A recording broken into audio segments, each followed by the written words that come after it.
Pobierz aplikację TVP Sport i oglądaj wszystkie transmisje w najlepszej jakości. Linki do sklepów znajdziesz w opisie. So, Mike, once again, thanks for having me and for finding time to speak to me. We are ahead of a massive card and a really important night for you, for Mateusz Gamrot and for Dustinem Poirier. So, the first question is it harder for you to prepare two fighters that are on the same night to prepare the peak of their form, or is it easier because you don't have to divide your attention to like one night Bellator, another night UFC, and a week later another massive card for the UFC? So how is it? It can vary quite a bit. The preparation was a little bit easier this time because they were able to train with one another so much, right? They got the bulk of the rounds together. They did a lot of work together, Mateus and Dustin. So they really pushed each other hard. They got in great shape, and that kind of made it easier. Not that trying to find matchups and good sparring partners every day for two different guys. Every day it was done, and it really couldn't have been better. Two world-class guys, you know, two of the best guys in the world, sharpening one another. Yeah, that's what. Sorry, one plane going by. You know, that's what made it possible, is that their opponents were so similar to one another. I mean, normally you can't make that type of matchup, and you know, you got to pick and choose different partners. But it just, everything kind of happened to fall into place where they're both fighting a southpaw, and the looks are decent enough, or it's close enough to what they need. And both guys are getting in shape as the camp goes, and peaking at the same time, and really pushing one another. Yeah, you don't get that. The stars don't align like that all the time, but this was kind of perfect. We had two world-class guys fighting the same night with similar opponents, so it kind of worked out great. So that's what I was pointing out when I was speaking to Mateusz, that of course he sparred with Dustin so many times before, but I think it was the first time when Dustin's form was peaking at the same time, as you mentioned. So it probably was the best Dustin that Mateusz have seen inside the cage during sparrings. Yeah, and they're not trying to be somebody else. Where a lot of times, if you're helping a guy get ready for his fight and you're not, you're trying to give him a certain look, you're trying to act like another person, you know, maybe doing some things you wouldn't normally do. But in this situation, they could both be themselves, you know, and kind of let things fly. I mean, for me, it was a bit scary because sometimes, you know, they'd go pretty hard, and I was afraid somebody's going to get hurt. But strong, hard fight camp, nobody got hurt. Beautiful. Like, couldn't have been better, you know. But like, when you got two world-class guys like that throwing down, it's like, whew, every day I was like biting my nails. I see. Okay, so Mateusz says that he has some photos from after sparrings, but he won't show it right now, but maybe after the fight. So I guess it was much more competitive than usually.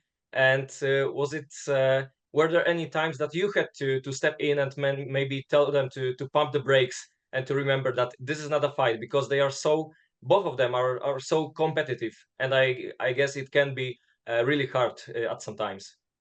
Yeah, I mean, a little bit, but they're both also very respectful of one another.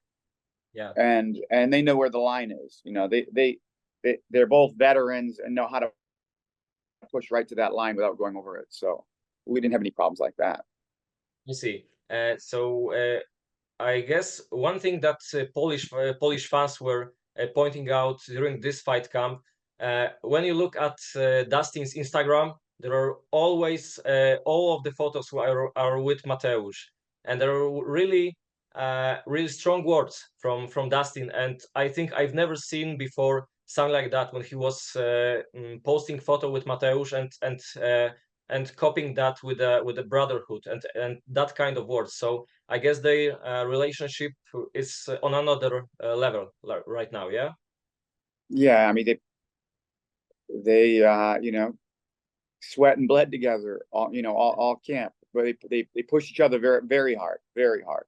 And both guys are in peak shape, and everybody's healthy, so it really couldn't have been better.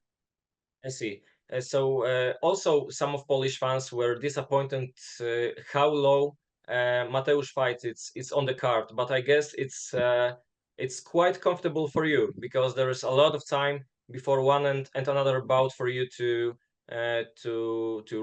I don't know, refocus on another goal and to get I don't know, to calm yourself after one fight, get the adrenaline down and prepare for another one, right? And yeah, you want to be there for the warm up, Mm. right? You want to be with one guy, help focus, and go through the warm up and run through some last minute ideas.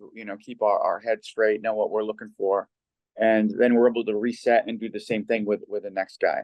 It can be troublesome sometimes when you got like back to back fighters. It's tough to really focus all your attention on one guy. Yeah. Space is nice. Yeah, I see. So, Mike, I think that we didn't have any chance to speak after last Mateusz fights, and of course you weren't there in corner. You had, I think it was Johnny Eblen, right, in Dublin, Yeah. something like that. Yeah. What did you think about his last performance, as long as it lasted, of course? Thought he looked great.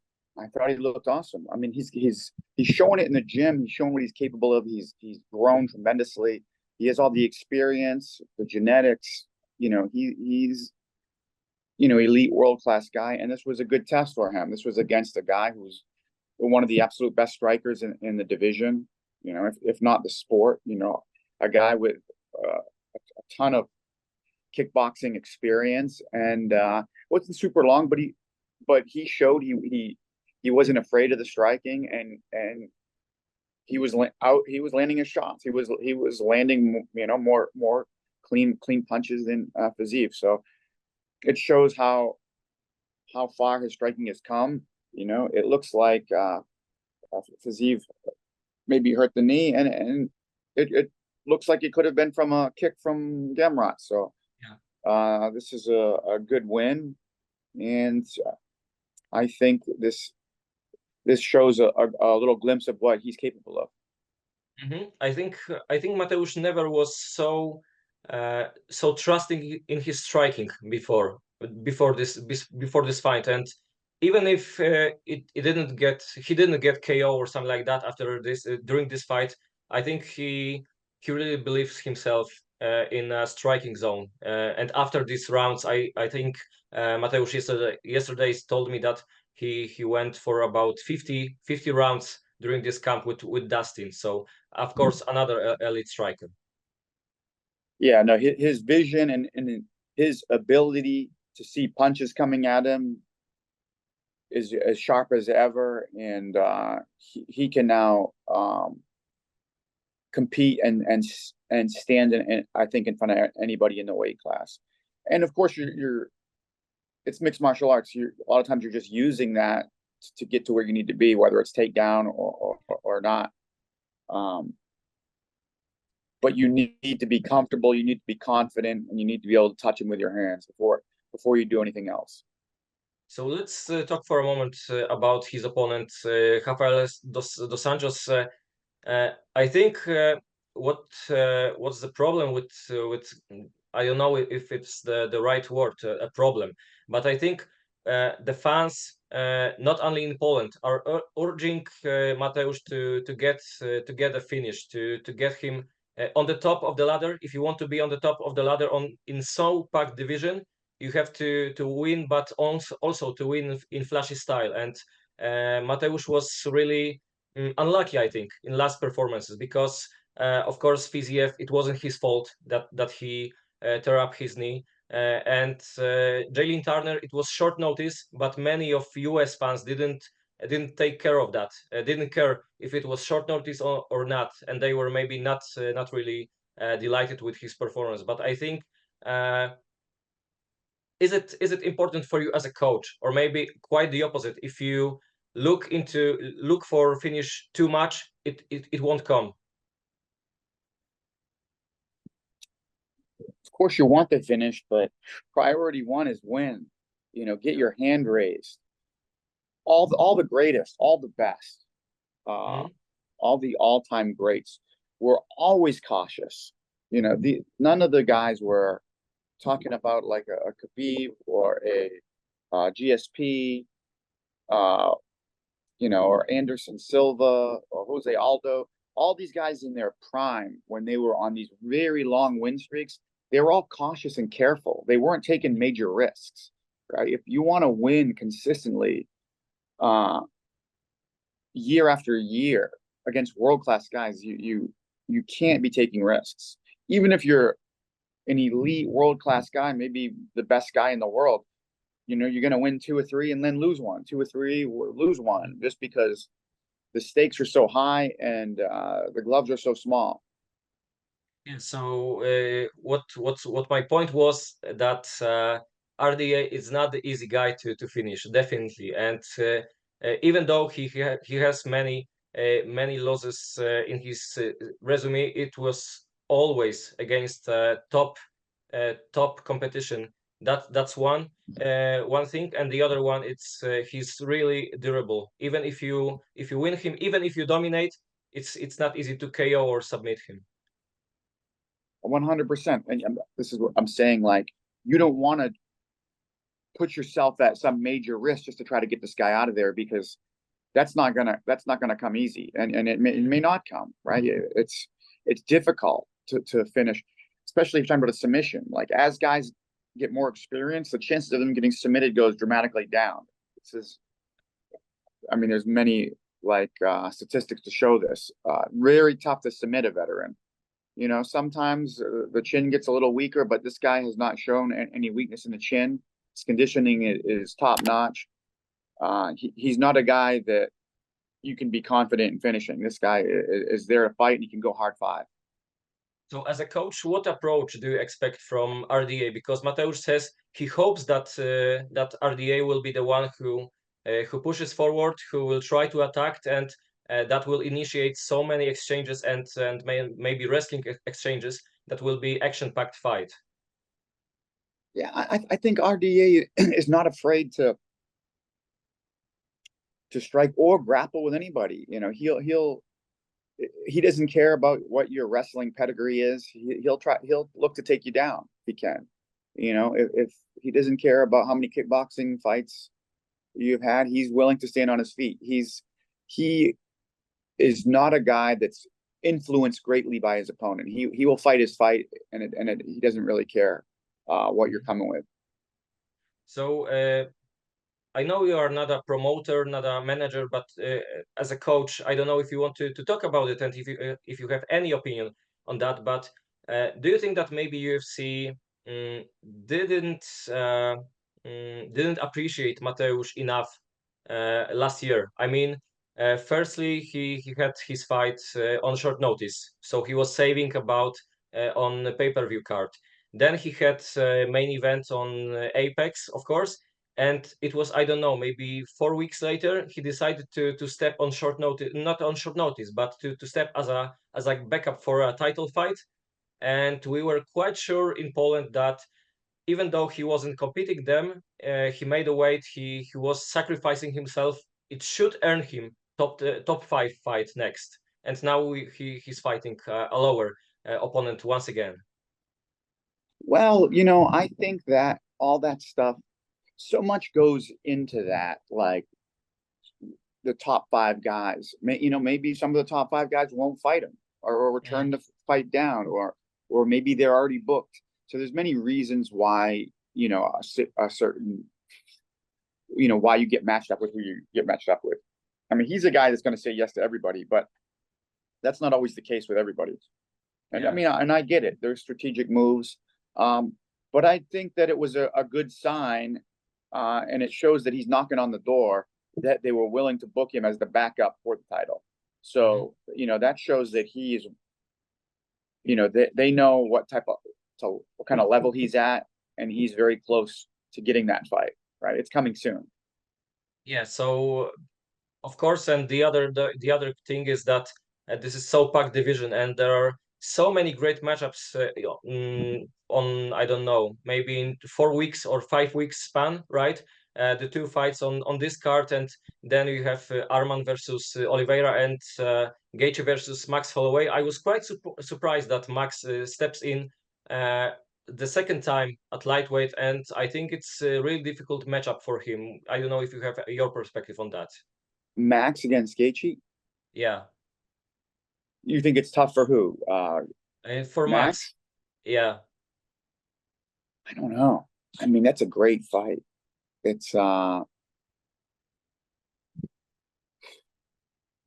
mean, Gaethje's the you know, the more of the one punch power guy. He puts everything behind his shots hard, puts everything behind that calf kick, everything behind that right hand. But I mean, Max has never been knocked down and is as slick as they come and seems to be improving. And I think that, you know, he bumped up and lost to Dustin at 55, but I think he's going to be better at 55. You know, I think he's a big dude, you know, and I think that killing yourself to make the weight's not always the answer. And as you age, everybody gains weight with time. And, you know, I think that he might actually be even better at lightweight, but we'll see. Yeah, we'll see. I think it's really a fascinating matchup because what I was thinking that when he was fighting Dustin at lightweight, it showed the difference between the power of these two guys. Even though Max always has been a volume fighter, and he isn't knocking out guys at 145. When he was fighting Dustin, I think it looked great, like for the eye, for the fans, but you could see which shots were really creating some damage. And I think that that Gaethje is another guy with a great power like Dustin. Yeah. I mean, I think Dustin, his conditioning is as good as it comes, and I mean, I think Max too. Both of those guys, their conditioning is unbelievably good, and I think Dustin puts his combinations together better than Gaethje, right? He strikes in combination better, and I think that's what was able to get through and actually hurt Max. So, you know, we will see. And this is also southpaw. This is an open stance matchup versus a closed stance matchup. So there's a lot of differences there. You know, maybe Max just isn't comfortable or as comfortable with the open stance matchup. I'm not sure, but I think he's going to look good in the fight. Yeah, that's a great point, and I'm looking forward for this fight. And let's for a moment talk about Dustin and his matchup, because I think there were many people, many people, quite. I think it raised some eyebrows when it was announced that Dustin will fight Benoit Saint-Denis. Of course, the French is on the great win streak and all finishes, but Dustin was always fighting just top 10, top top 5, top 3, and now he's deciding to and accepting fight with a guy who's sitting on, I don't know, it's 11th or 9th place. So that was strange for me. I mean, I think it's fighting is his job, and this is a big fight, and a guy, he wants fights that, you know, are legacy fights, or he wants exciting fights, something that excites him. And obviously this guy's super dangerous, super fun to watch. You know, you know, this was an option for Dustin to fight, and I started watching him even closer. I didn't even realize how exciting he was. You know, I knew of him, I knew how good he was, but he was even more exciting than I remembered when I started going back and really taking a look. There's just no way this isn't going to be a like fight of the year type fight. There's just no way that's not going to happen, right? And I think something like that excites Dustin. You know, he knows this is going to be another, like, kind of like him and Gaethje. You know, those two fights were incredible. I mean, it's you know, he thrives, you know, in those type of fights. And, you know, obviously he sees a lot of holes in the game that he can capitalize on, and is confident in the matchup. So we'll see. He's not afraid to take a risk. Yeah, so what we see inside the cage, we as a fans, as a journalist, is one thing. But you as a coach, I think you have greater insight in fighters' potential. So I think you can say after preparing Dustin for this bout, uh, is Benoit Saint-Denis a top 5 level guy in your opinion? I think time will tell. You know, Mhm. he's looking good. He's got big power. He's putting guys away. He's certainly exciting. And it's now we'll see how he performs against those top 5 type guys. You know, Yeah. he's passed all the tests. You know, he's only got the one loss. He's got a great resume. I mean, you kind of sometimes there's just questions that need to be asked and questions that need to be answered, and the only way to answer those is to step in the cage against the top 5 guy, and then we'll have our answer.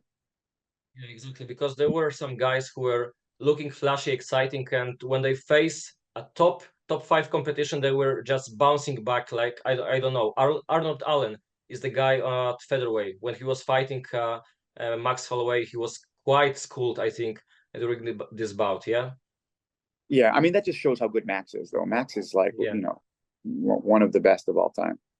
Yeah, definitely. So, Mike, I don't want to take too much of your time. So, just 2 questions about other fighters from who you are coaching.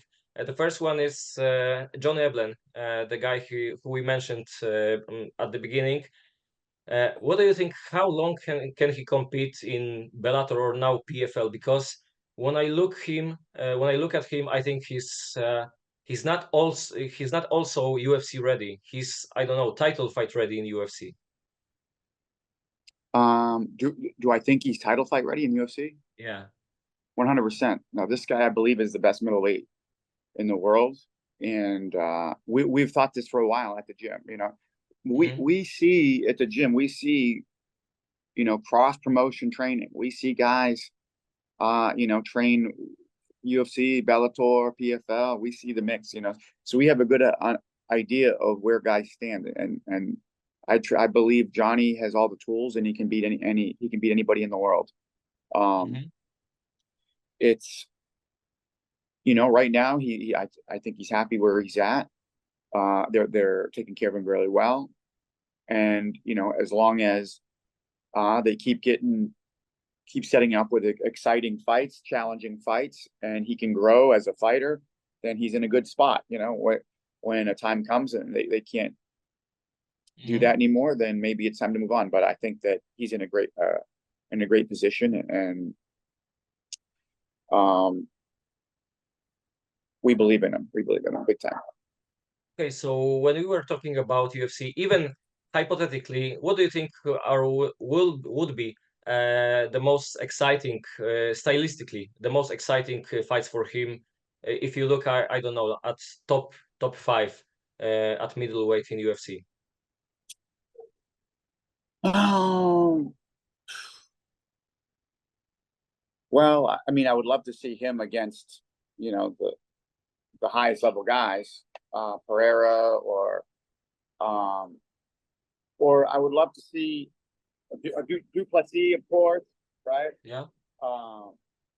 Most exciting would maybe be Whitaker. I big fan of Whitaker, love his style.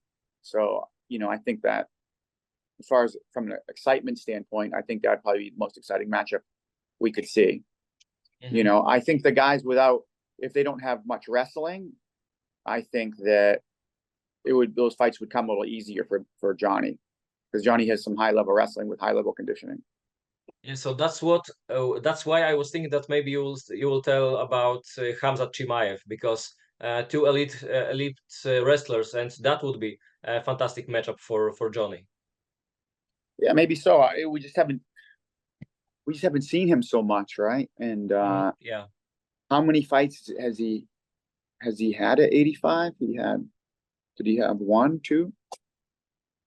At Uh, middleweight, how many fights have Chimaev have at middleweight?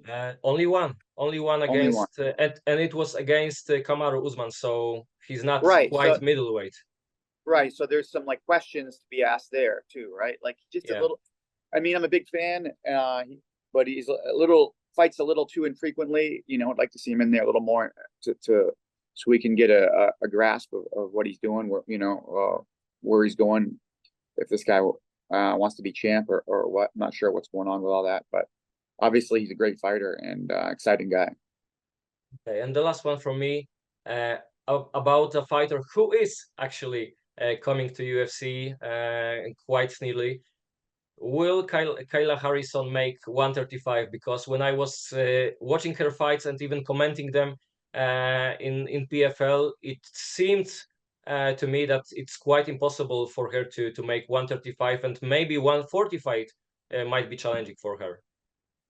Well, she's already made 145, right? She had one fight and during COVID, PFL took a break, so they gave her permission to go fight in the Invicta, where she fought at 45, and it was great. She made the weight pretty easily, to be fair, and also first time she could ever use elbows, because PFL doesn't allow elbows. Really important weapon for her.